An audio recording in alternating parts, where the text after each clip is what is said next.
कि हम बहुत सारी किताबें पढ़ लें या कुछ भी कर लें, बहुत सारे मोटिवेशंस ले लें, लेकिन जब एक्चुअल हमारे जीवन में वो परिस्थिति आती है, तो हम उस परिस्थिति का सामना उतने बेहतर ढंग से नहीं कर पाते हैं जितने बेहतर ढंग से हमने पढ़ा था। यस यस, एक्चुअली सर यहाँ पे ना नेटवर्क इशू, इसके लिए थोड़ा सा आवाज।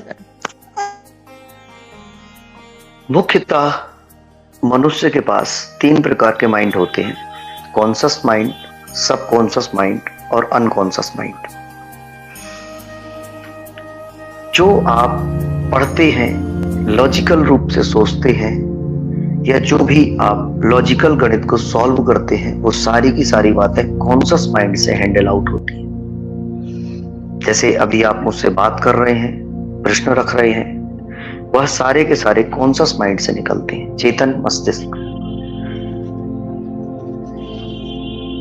जो हमारे जीवन के रिपीटेशंस हैं, दोहराव हैं, बार बार दोहराई गई चीजें हैं, वो सारी की सारी हमारी सबकॉन्शियस माइंड में होती है। हर तरीके के रिपीटेशंस।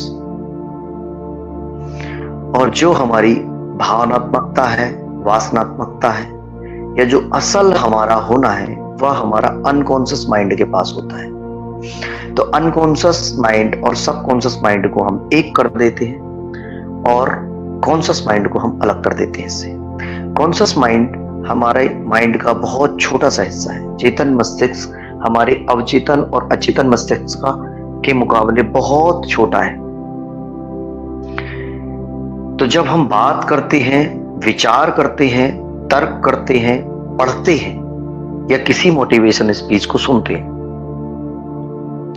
तब हमारा कॉन्शियस माइंड एक्टिवेट रहता है और कॉन्शियस माइंड के थ्रू हम उसे जानते समझते हैं। लेकिन जब एक्चुअल परिस्थिति आती है या कुछ भी होता है, तब हमारा एक्टिवेट होता है अनकॉन्शियस माइंड, और जो अचेतन तल घरों से हमारे भीतर से जिस प्रकार का वेग पैदा होता है, उस वेग के आधार पर हम संचालित हो जाते हैं और हम उसमें बह जाते हैं।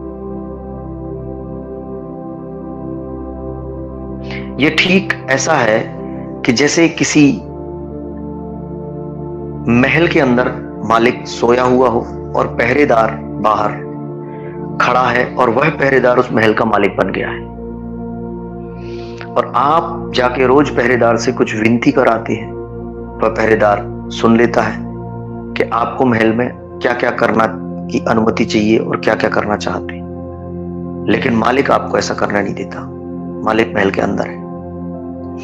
तो जब तक कोई बात आपके अचेतन अवस्थाओं तक नहीं पहुंचती है, आपके अनकॉन्शियस माइंड तक नहीं पहुंचती है, तब तक वह आपके जीवन में फलीभूत नहीं होती है।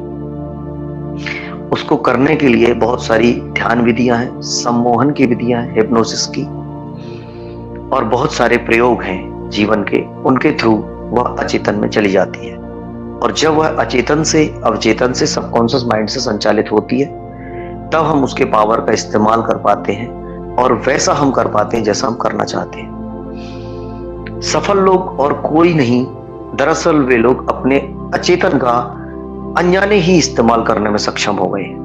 वे जिस बात में सफलता चाहते थे, वह बात उनके अचेतन में प्रवेश कर गई है, जाने या अनजाने।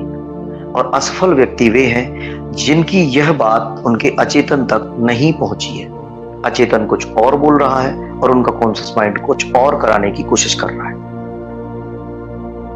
इस ड्युअलिटी में, इस द्वंद्व में, इस दोहरेपन में मनुष्य सक्सेस नहीं हो पाता है।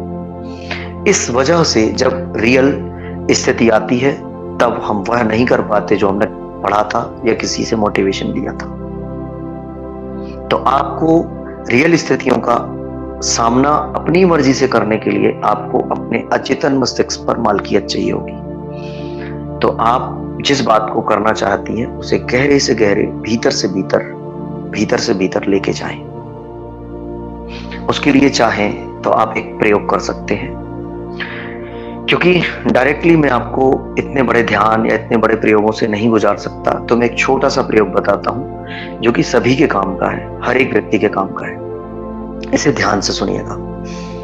आप अपनी सांस को पूरी तरह छोड़ दीजिए, पूरी तरह बाहर निकाल के फेंक दीजिए, जितनी ज्यादा निकाल सकते हैं उतनी ज्यादा, और फिर उसको रोक लीजिए। इसको कहते हैं बहिर्कुंभक। जिस काम को आप अपने जीवन में करना चाहते हैं, जो संकल्प आप लेना चाहते हैं, जो प्रतिज्ञा आप लेना चाहते हैं, अब उस प्रतिज्ञा को दोहराइए मन ही मन। कुछ देर में जब आप सांस नहीं लेंगे तो आपकी पूरी बॉडी कहने लगेगी मुझे सांस चाहिए।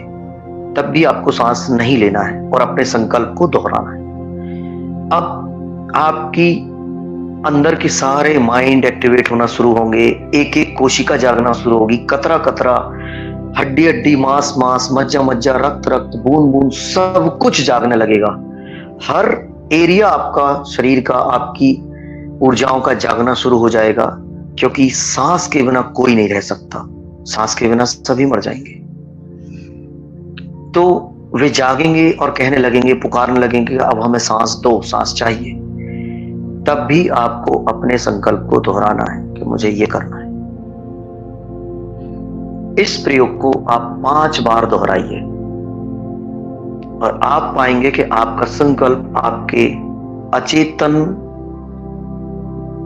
अनकॉन्शियस माइंड के गहरे से गहरे हिस्से तक चला गया है और वह संकल्प एक ऑटोमेटिक रूप में संचालित होने लगा है।